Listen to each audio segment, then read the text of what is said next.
في حاجة غلط بتحصل في أنواع الستارت أبس اللي موجودة في مصر.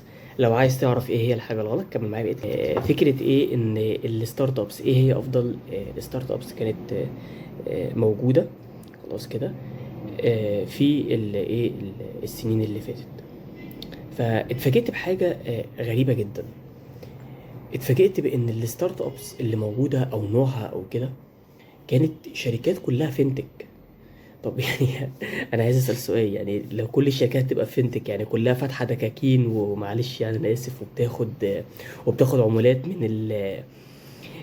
من الترانزاكشنز اللي بتحصل وبس كده.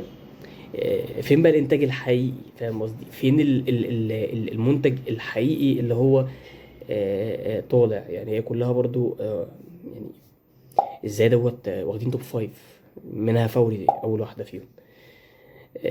وفي واحدة فيهم اسمها ام ان تي لاكي فاينانشال، كلها فينتك.